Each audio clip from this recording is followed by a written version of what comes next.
Welcome everyone. Welcome to EduSmart's Professional Development Series. My name is Devanshi Mathur and I will be your host this evening. Today we have a very informative webinar set for you about the changes coming in the Texas Science Standards.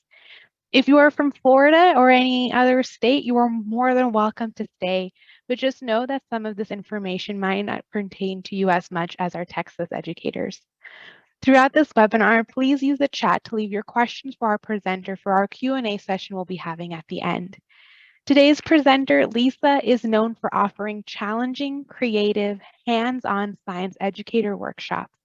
She has over 34 years of experience in science education, with over 25 years of presenting at conference sessions and workshops for science teachers. She has worked as a classroom teacher, department chair, online certification teacher, virtual school curriculum designer, independent science consultant, and science curriculum director. Anything science and education related, Lisa has been there and done that. So please give your warmest welcome to Lisa. Thank you, Devanshi, and welcome everyone. I know it's a crazy time of year, so we're happy to see all of you coming. We know you're fabulous teachers because you want to be well prepared in advance of these new science standards. So we're going to start with the chat question so that I know what you're worried about so that I can make sure I address it when we talk today.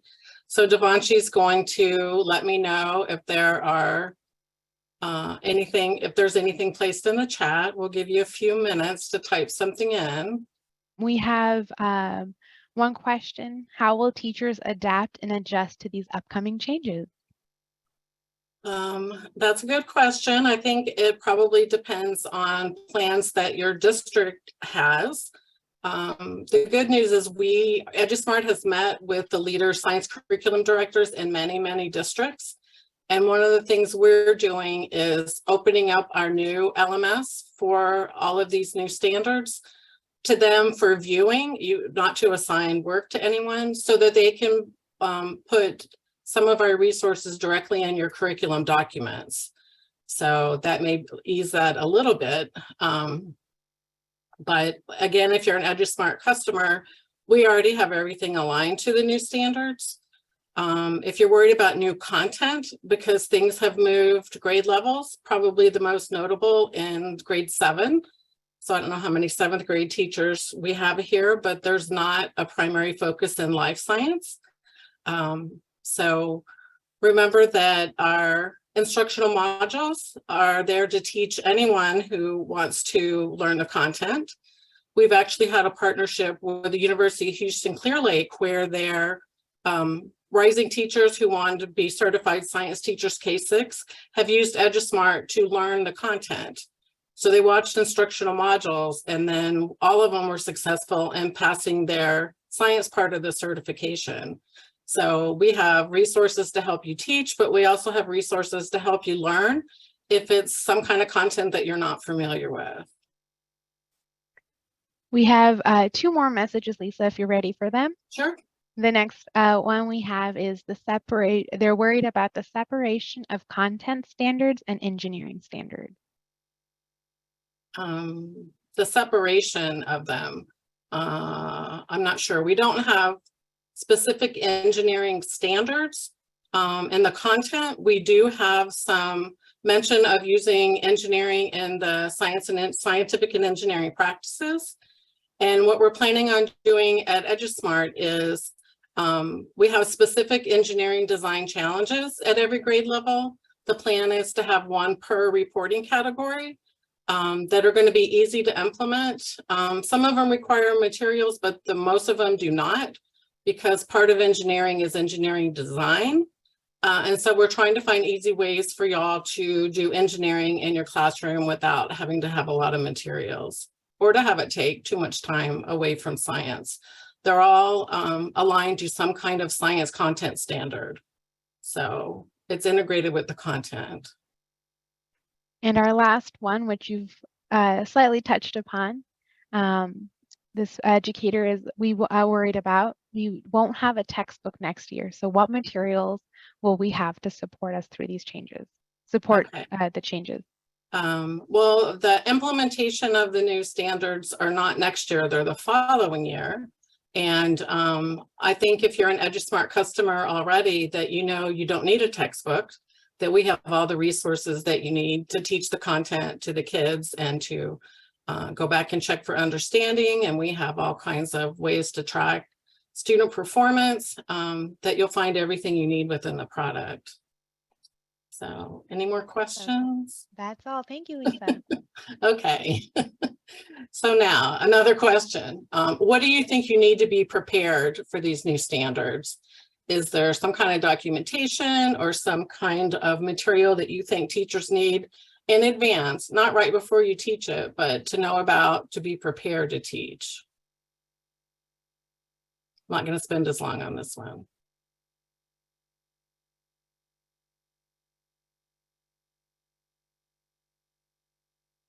We're typing away right now. Okay. Give them. I'll hold on just a minute.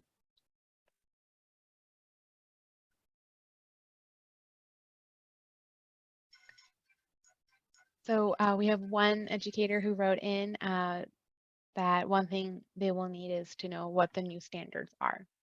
Okay, that would be good to know what the new standards are. Well, so the good news is that by coming to this webinar, I'm going to give you resources that will help you be better prepared.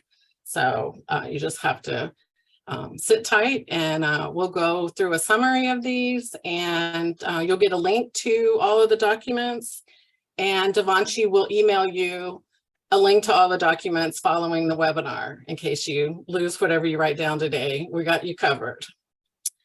So we need to understand the alignment. And so what I have here is some alignment practice. So this is a grade 2 example. You can see the current TEKS on the left and the new TEKS are on the right. So current ones are blue, new ones are green. Just at a glance, what can you tell? There are fewer, so that's good. Unfortunately, that's not the case for every reporting category, but for this one, there are fewer. And you can line them up pretty well. Classify matter, classify matter. There's a little bit of change in language, like it says observable physical properties here instead of just physical properties. They've moved some of them around, but basically this one has not changed. What is new is compare changes in materials caused by heating and cooling. And so again, we've already built resources. We have an IM, we have an IMC, we have activities for kids to do all of this. And then the next one, looking at how you can change physical properties. The third one on the left is lined up with the second one on the right. Here we have a verb change. It goes from demonstrate to conduct a descriptive investigation. So not surprisingly, our new LMS is going to have a descriptive investigation that you can do with the kids. And then the last one, combined materials when put together, is similar to demonstrate that small units can be combined and reassembled to make new things. It's gone from do combining to demonstrate. There's not really a huge change.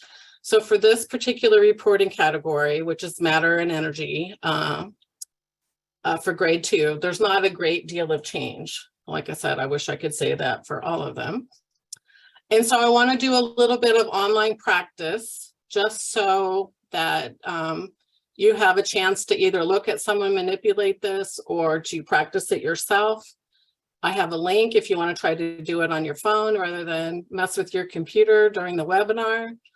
Devanshi has put the link in the chat, so you can just click on it and it'll pull up a new window, which is what I'm going to do.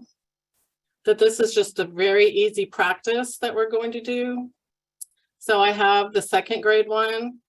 And in case you didn't know, if you don't put your Google Slides or your PowerPoint in present mode, that you can move things around.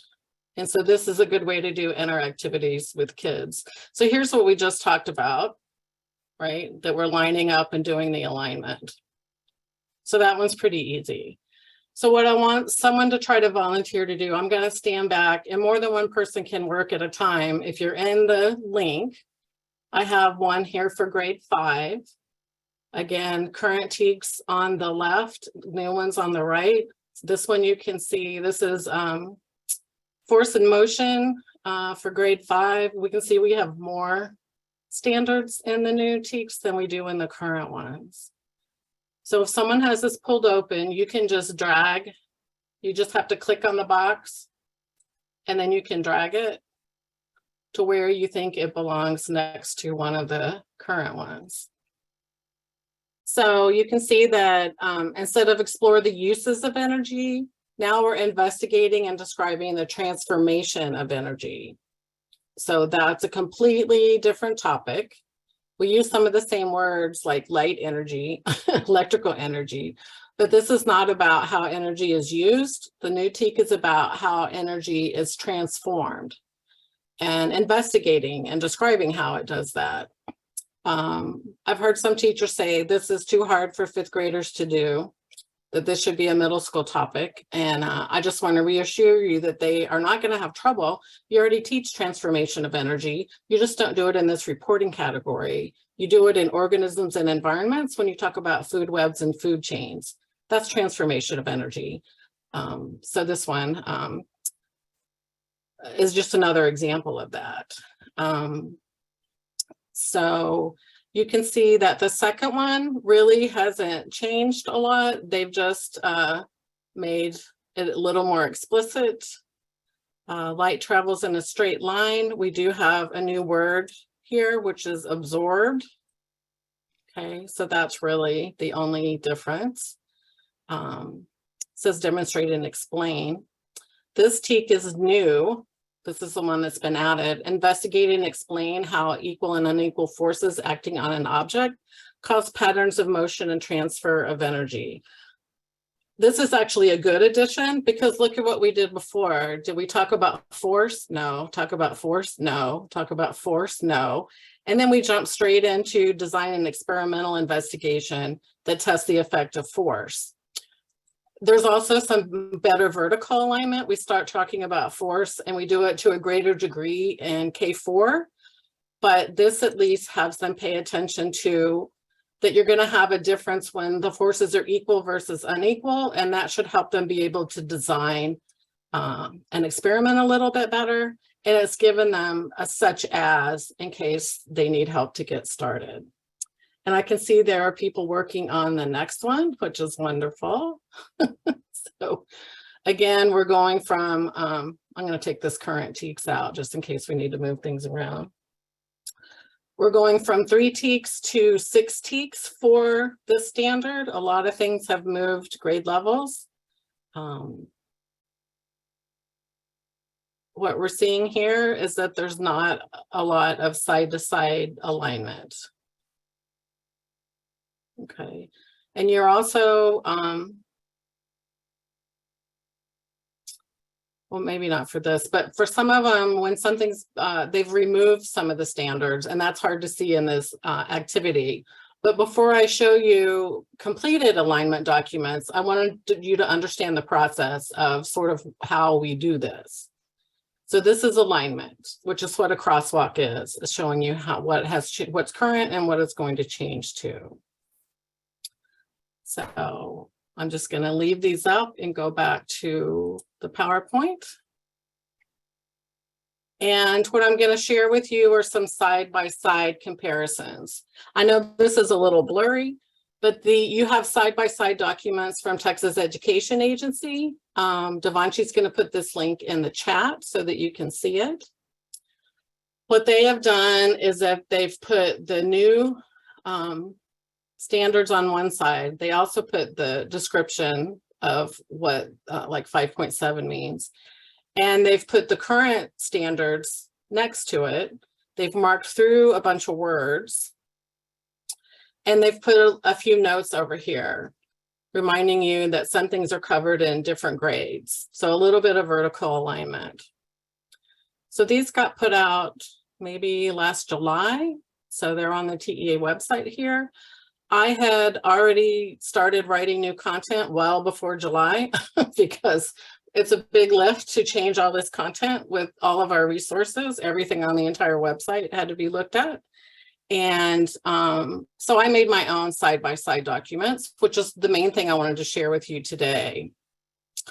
So we're going to give you a link to have copies of all of this. But before I give you a page with a lot of different documents, I wanted to do a little explanation of how it was organized. So I have the current grade in blue on the left. I put the new one on the right rather than, I did it backwards from TEA because I wanted to know what am I going to have to change. And this is more logical for that. And so what you can easily see is that we have a new standard because there wasn't one over here. So this is new. And what I've also done is I have, for any new words, like here we've gone from observe to explain, I've made the text red so you can see that it's a change. It's also got a lot of new words. Instead of saying physical characteristics, this is spelling out temperature or precipitation. And it's added some verbiage about migration, hibernation, dormancy, and that has been pulled from grade 2. So I did it this way so second grade teachers would say, hey, we're not teaching hibernation anymore. Where is it? That this is an easy way to tell where that content was moved. There's no change, you're not going to see anything. Again, a little bit of change, you'll see some red text. If the entire statement is new, it's highlighted and it's turned red and highlighted. And the same here, just the words that have changed and an explanation about where it may have moved to. So I'm going to share the whole document with you shortly. I just wanted to highlight this real quick. So this is a link to every document for every grade level, K through biology. That in high school, EduSmart only does biology, so I do not have them for the other high school core courses. So you should have a link. And then I'm going to quickly click on my link here once I'm sure you're not using the QR code. This one we're not going to have to open and do anything. These are all just PDFs that you can download. So if we wanted to look at that entire 5th grade document, it would look like this. So 2018, 2019, they're technically not called the 24, 25 TEKS. They're named by when they were adopted, but this is when they're going to be implemented. So that made more sense to call them this way. So I did it all the way back to the introduction. We have the science and engineering practices. Look at all the red, y'all, for 5th grade. And there's a big change. I'll let y'all absorb that on your own. We're mainly going to talk about the content, but there are huge changes from process skills to science and engineering practices, not just the mention of engineering. We also have the recurring themes and concepts, which are going to be the 5s, 5A through G. Those are all red. And then here you can see the content. So like I said, I have these for every grade level. I do want to go back and highlight a few examples. So if we look at grade 5, force, motion, and energy, we talked about this when we did the alignment. I had you drag things to match it up. If there's a word, so again, red is new, where it came from or where it's moving to is always highlighted. But if there's a word that you need to pay particular attention to, I also highlighted the word. Again, transformation is very different from uses. And absorbed is new, so you don't want to teach it the way you've always taught it because you have to do this too. And again, 7A is brand new, but you need to pay particular attention to equal and unequal forces. This is a big concept to understanding how force and motion work. And we did not do a good job in the past of covering this K5. And if you've ever looked at the NGSS standards, they teach this starting at grade 3. So need to have a better fundamental understanding of forces than what we have currently. Just as an example, here is a grade 7. If something moved to a different grade level, which has happened a lot in grade 7, I've also told you where it moved to. This particular one has been split with energy pyramids at one grade and food chains and food webs at another grade. So I've highlighted that it's it's moved, this is staying in 7th grade, but it's moving down to organisms and environments instead of matter and energy. And part of it's moving to 8th grade. And then here, we have a lot more matter and energy standards than you're used to teaching in 8th grade. This one has been slightly modified and moved from 6th grade. This one's been moved from 8th grade. And these two last ones for 7th grade are brand new. And why did they put a lot of aqueous solutions in 7th grade? Because when you think about living things, there's a lot of aqueous solutions. If you look at like tolerance of pH in fish, that they wanted to have a little bit more chemistry added to it. So this was chemistry related to life science a little bit. And I will say that we have some really good labs for this in EduSmart. So if it says temperature, surface area, and agitation, that means we have a lab on temperature, one on surface area, and a third one on agitation. These have been written for where the kids come up with their own procedure and do a CER frame and analyze their data. We don't do a lot of come up with your own procedure till we get to middle school, but these are good and have great teacher resources for it. So this is a close-up of some science and engineering practices. This is the last one I'm going to do before we break up into breakout rooms by grade band. I just pulled up the science and engineering practices, just the 2s from the current TEKS, 2A through E, and how those are changing with the new standards in 24-25.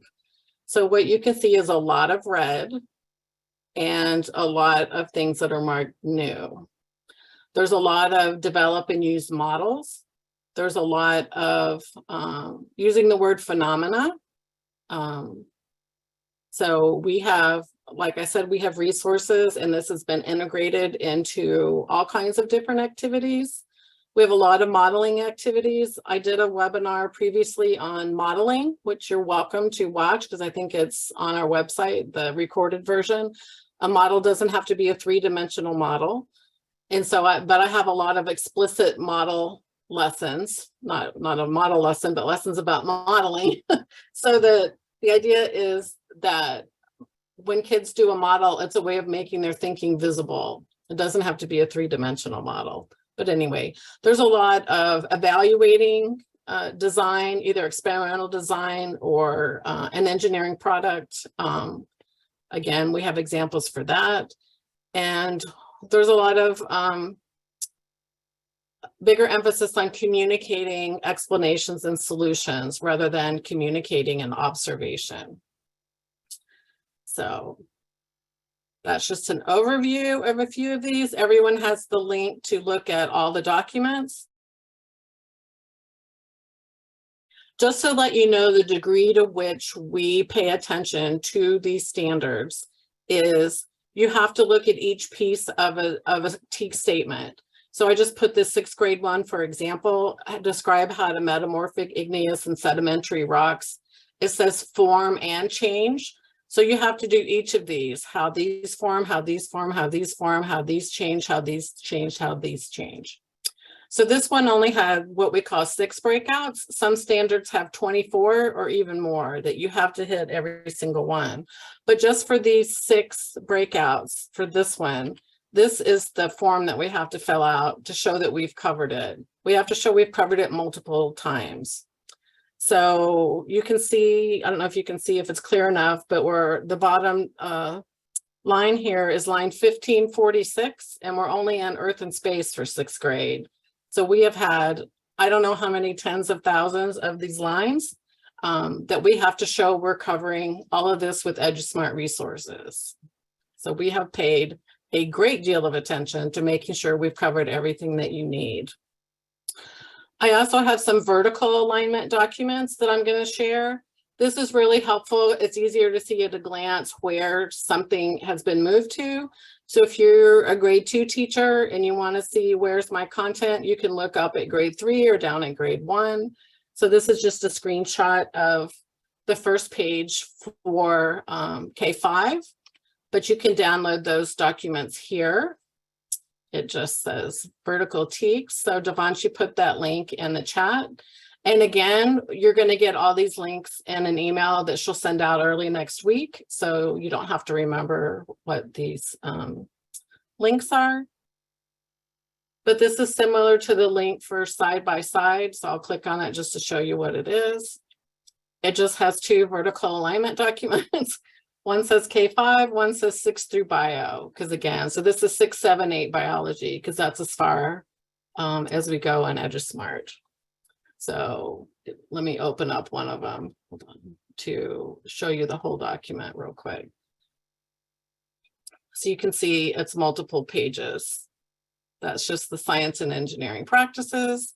Here we have matter and its properties. Then we do force, motion, and energy. So this lets you see, we don't start teaching some of these topics until 3rd grade. The big idea topic is over here on the right. So this is mechanical energy. This is sound energy, just so it's easy to see what we're teaching there. And lastly, just to remind you that with the new standards, we now have 3 types of content. We have content standards, the TEKS, we have science and engineering practices, and we have recurring themes and concepts, which are in the science and engineering practices, but they're still have to be treated separately. These are the 5 A through G with patterns and cause and effect and size, scale, and proportion.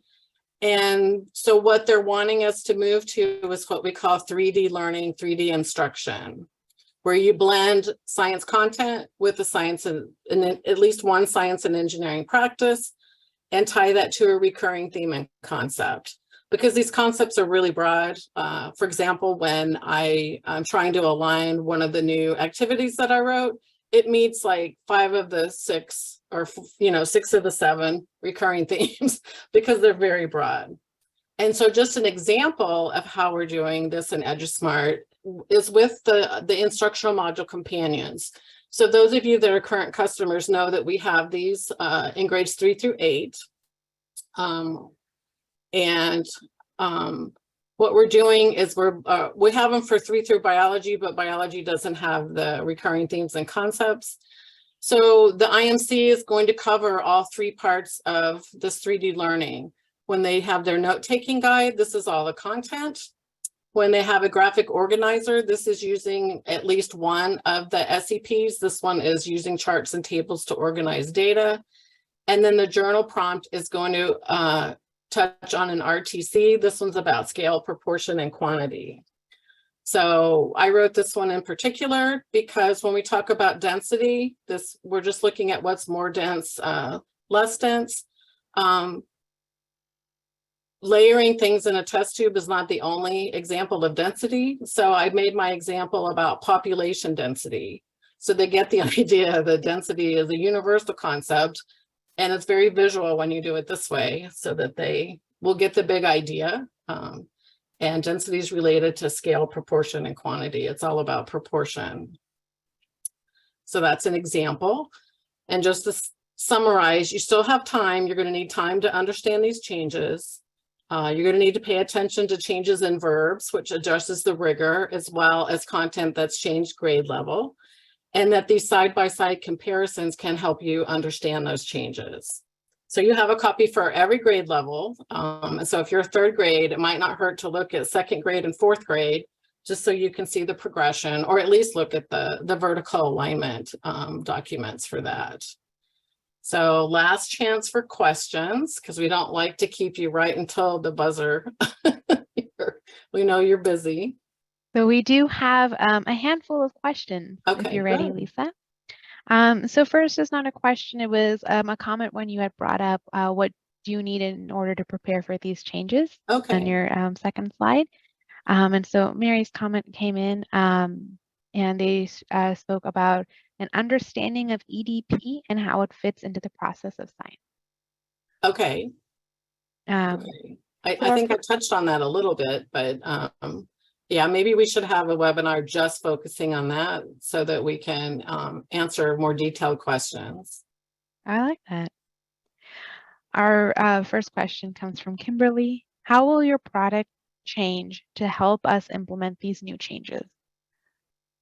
The product is going to have more resources, such as the engineering design challenges. We've rewritten all of the IMCs so that they touch on that three-dimensional learning. The whole entire site is actually being restructured, so it's going to be easier to find components. Right now, you click on a standard on the left and you get a big long list of resources, which you can filter. I haven't been given permission to show the new LMS, but I don't know why we can't look at it real quick. Ooh.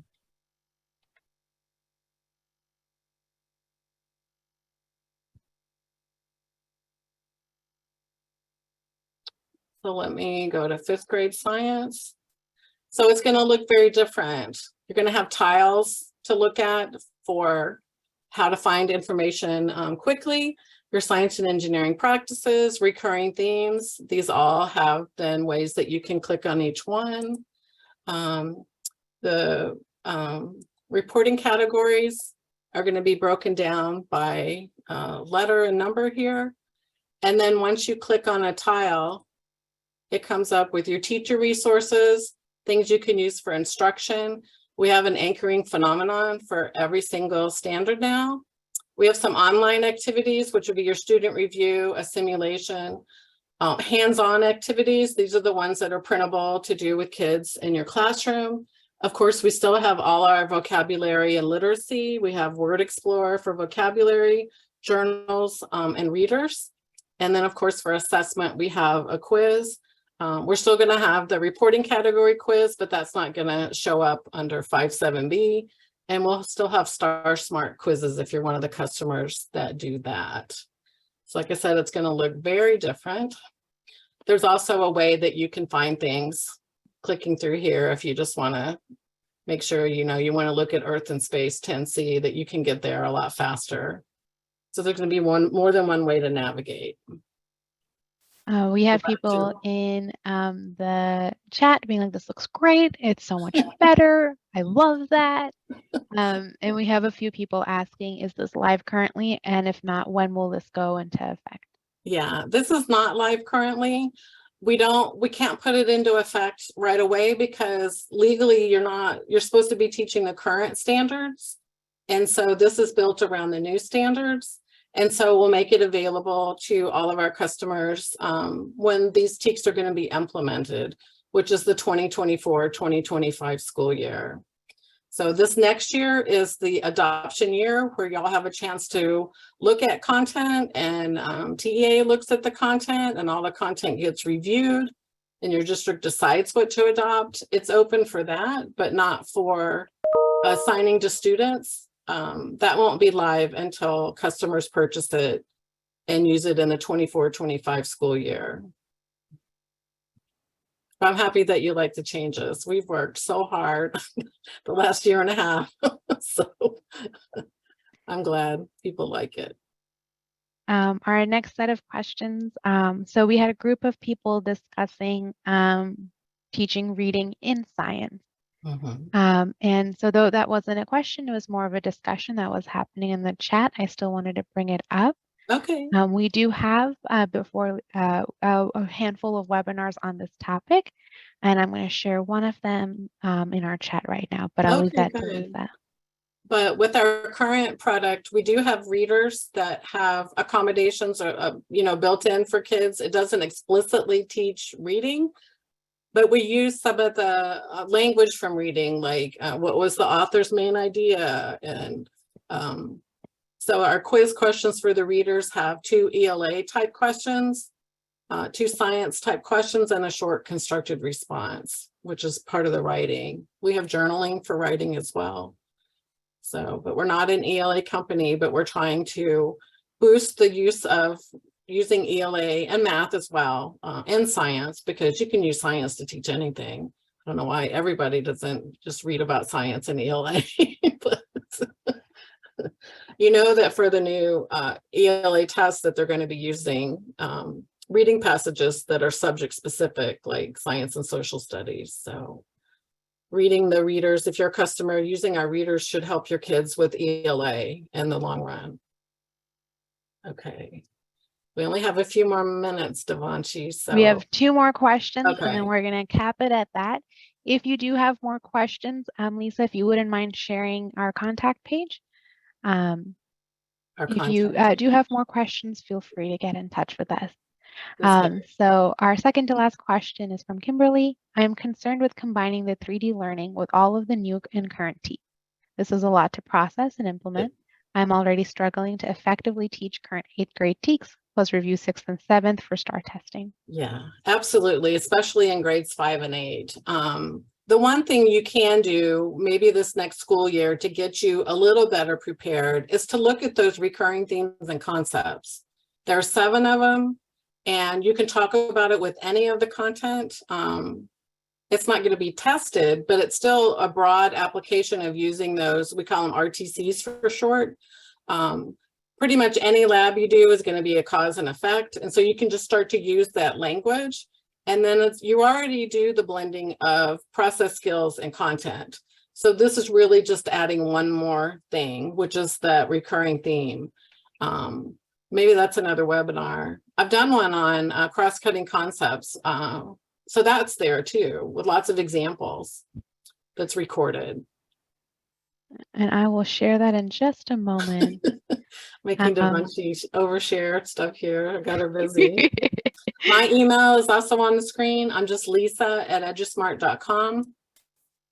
You're more than welcome to email me with questions or concerns or anything I can do to help you understand these changes, or to give you, I can't give you examples of the new product, but I can reassure you that we're covering that content in there, like specific content if you have a question.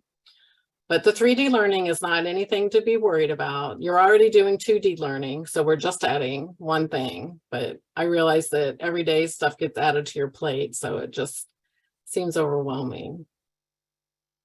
And our last question, hold on, let me just, the cross-cutting concept video is on our chat. Okay. Our last question for the day is from Erin. Maybe it was covered earlier, but why are they adding the word phenomena? And what is the purpose of that word in our TEKS? It's coming from NGSS standards and the documents that those were built on. The research that it's based on is not coming across my brain at the moment, but it's based on research. There was a big old book that talked about this, that they built the NGSS from, but it's just the idea that science is everywhere. And so everything's not a phenomenon, but there are scientific phenomena in the world all around you. I don't think we have time for me to show you an example, but I can talk about an example. We have in 5th grade, a video of penguins one of them's bringing a pebble to another penguin and giving it to them. That's a phenomenon. So it's introducing the idea of instinctive behavior, but you don't tell them that when you show them the video. So that's something you can go back and reference when you talk about instinctive behavior all through the lesson that you do with that standard. It's something to anchor the learning. They're supposed to ask questions. You don't answer them, you just let them ask questions. And that's supposed to drive the instruction, although we still have instruction for you to do. They could also come up with their own lab or research questions based on that anchoring phenomenon. Like I said, we have one in EduSmart, we have one for every standard already built into the product. So you don't have to think of them on your own, if that's helpful. You can always add them or change what we have, use something different. Well, Lisa, sorry to cut you off, and sorry to cut everybody else off in our chat. Thank you all for your comments. Just so you know, Lisa, a lot of thank yous, adding on to what you've just shared about phenomena science. Okay. Well, just one more comment. Let us know if you'd rather have this repeated, but focus on a grade band, like have one just for K2, just for 3-5, to talk about specific changes. I didn't go through any of these line by line to talk about implications and what's being changed for instruction. But we can do that in the fall. Again, we still have more than a year before you have to implement these. So just put something in the chat or email one of us and let us know if you think that's a good idea. We've already got 2 people messaging, yes, that would be great. Okay.